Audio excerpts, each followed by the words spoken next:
Assalamualaikum warahmatullahi wabarakatuh. Perkenalkan, nama saya Ispri Hadi Teguh Iman dari Universitas Pancasakti Kampus 3. Dari Prodi Pendidikan Ekonomi. Di sini saya akan mempresentasikan tentang psikologi pendidikan yang bertemakan ciri, perwujudan, jenis, pendekatan, dan faktor yang mempengaruhi belajar.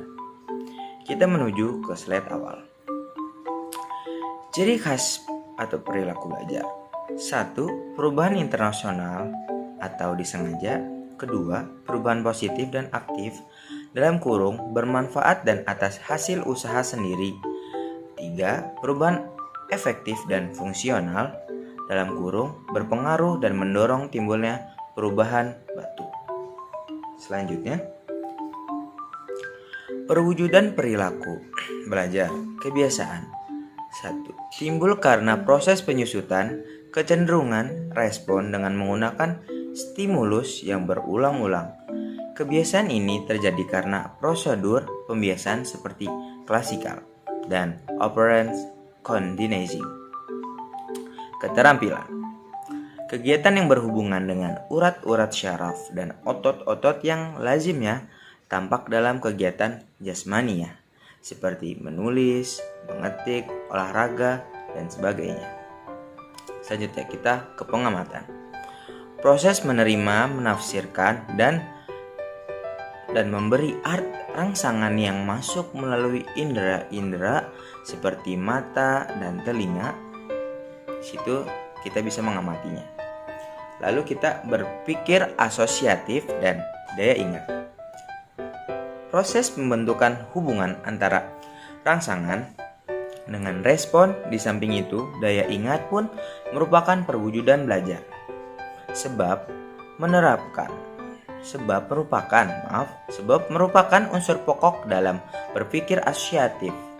Jadi, siswa yang telah mengalami proses belajar akan ditandai dengan bertambahnya simpanan kemampuan menghubungkan materi tersebut dengan situasi atau stimulus yang sedang ia hadapi. Selanjutnya, berpikir rasional dan kritis. Apa itu?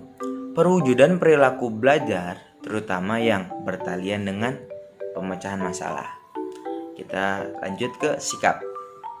Perwujudan perilaku belajar, siswa akan ditandai dengan munculnya kecenderungan baru yang berubah atau lebih laju atau lebih maju dan lugas.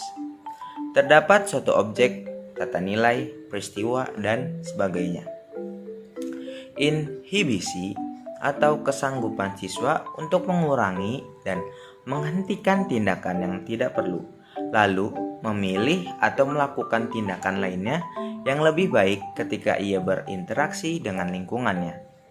Apresiasi. Selanjutnya kita menuju apresiasi, penghargaan atau penilaian terhadap benda-benda baik abstrak maupun konkret yang memiliki nilai luhur. Tingkat apresiasi seorang siswa terhadap nilai sebuah karya sangat bergantung pada tingkat pengalaman belajarnya. Selanjutnya, tingkah laku afektif. Tingkah laku yang menyangkut keanekaragaman. Perasaan seperti takut, marah, sedih, gembira, kecewa, senang, benci, was-was, dan sebagainya. Kita menuju slide selanjutnya. Jenis-jenis belajar. Belajar itu kita ketahui akan banyak sekali jika kita sebutkan. Di sini ada belajar abstrak, belajar keterampilan, belajar sosial, belajar pemecah masalah, belajar rasional, belajar kebiasaan, belajar apresiasi, dan belajar pengetahuan. Selanjutnya, efisiensi atau pendekatan dan metode belajar. Efisiensi belajar dalam kurung, efisien usaha belajar atau efisien hasil belajar. Kemudian, ragam pendekatan belajar, pendekatan hukum Jos atau pendekatan Ballard dan Clancy. Kemudian yang terakhir, metode belajar SQ3R. Itu. Oke, kita ke selanjutnya. Faktor-faktor yang mempengaruhi belajar. Satu, faktor internal. Faktor internal itu apa saja? Ada aspek fisiologis, aspek psikologis. Kedua, ada faktor eksternal, yaitu tentang faktor lingkungan dan faktor instrumental. Selanjutnya, kita mengetahui dan saya sudah jelaskan akan slide sebelumnya, dan sekarang kita kesimpulan. Setiap perilaku belajar selalu ditandai oleh ciri-ciri perubahan yang spesifik. Di antara ciri-ciri perubahan khas yang menjadi karakteristik perilaku belajar yang terpenting adalah, kita sebutkan. 1. Perubahan internasional. 2. Perubahan positif dan aktif. Ketiga, perubahan efektif dan fungsional. Perwujudan perilaku belajar biasanya lebih sering tampak dalam perubahan-perubahan kebiasaan, keterampilan, pengamatan berpikir, asosiatif, dan daya ingat. Berpikir rasional dan kritis, sikap, inhibisi, apresiasi, dan tingkah laku efektif. Keanekaragaman.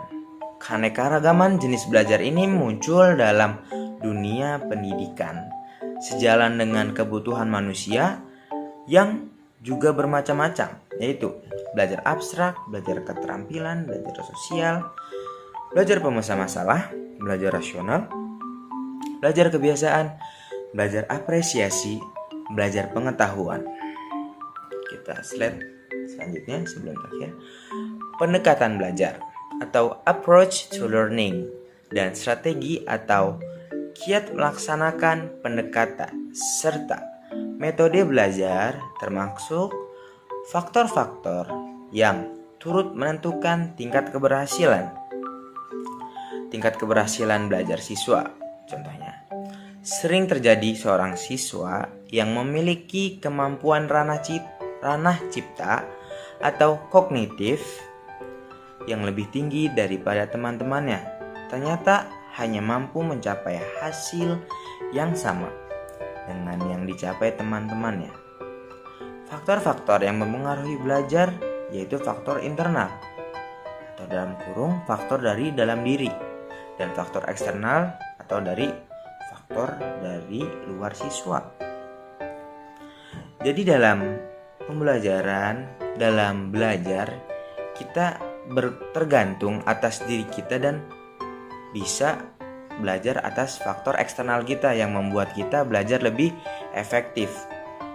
Jadi cukup sekian presentasi saya. Jika banyak kesalahan, mohon maaf. Semoga teman-teman mengerti atas presentasi saya. Syukran hazami ini. Wassalamualaikum warahmatullahi wabarakatuh.